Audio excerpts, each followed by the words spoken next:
వ్యవసాయ శాఖ మంత్రి గురించి వ్యవసాయం గురించి మాట్లాడటమే అసలు వేస్ట్ అనిపిస్తుంది. ఆయన దానికి సంబంధించి ఎంత హేళనగా మాట్లాడుతూ ఉంటారు అంటే రైతుల గురించి ఏం బిర్యానీలు పెట్టాలన్నా క్యూల్లో ఉండే వాళ్ళకని చెప్పి మాట్లాడతారు. ఇష్టం వచ్చినట్టు రైతులని ఒక భిక్షగాడు లెక్కన ఈరోజు ఈ కూటమి ప్రభుత్వంలో ఉన్నటువంటి అందరూ కూడా మాట్లాడుతున్నటువంటి పరిస్థితి మనం చూస్తూ ఉన్నాం. దీనికి వ్యతిరేకంగా ఈరోజు నెల్లూరు జిల్లాలో సివిల్ సప్లైస్ ఆఫీస్ దగ్గర గోవర్ధన్ రెడ్డి గారి ఆధ్వర్యంలో అలానే విజయన్న కానీ మిగతా వాళ్ళందరి వైఎస్ఆర్సీపీ కార్యకర్తల నాయకులు అందరూ కూడా కలిసి ఈరోజు ఇక్కడ డిమాండ్ కూడా చేయడం జరిగింది.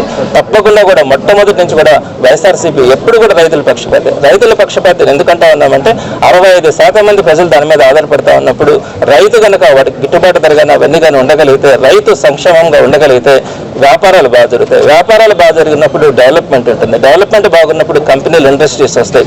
కంపెనీలు ఇండస్ట్రీస్ బాగొస్తే అక్కడ ఎంప్లాయ్మెంట్ కూడా జనరేట్ అవుతుంది. ఈ విధంగా సైక్లిక్ ప్రాసెస్లో ఒక్క రైతు కనుక 65% మంది ఉండే రైతు కనుక బాగుంటే మొత్తం సొసైటీ అంతా కూడా బాగుంటుందన్న ఆలోచనతో మొట్టమొదటి నుంచి ఆ రోజు రాజశేఖర రెడ్డి గారు కానీ జగన్మోహన్ రెడ్డి గారు కానీ వాళ్ళకి ఇచ్చినటువంటి ప్రాధాన్యత అట్లాంటిది. మరి దానికి సంబంధించి ఈరోజు ఎక్కడ ఇబ్బందులు వచ్చినా కూడా జగన్మోహన్ రెడ్డి గారు ఇచ్చినటువంటి ఆదేశాల మేరకు అనేక కార్యక్రమాలు కూడా చేయడం జరుగుతుంది. రైతు ఇబ్బంది పడేటువంటి ప్రతి దానిని కూడా ఈ ప్రభుత్వాన్ని ప్రశ్నించడం కానీ దాన్ని అమలయ్యేంత వరకు పోరాటం కూడా చేయడం జరుగుతుంది.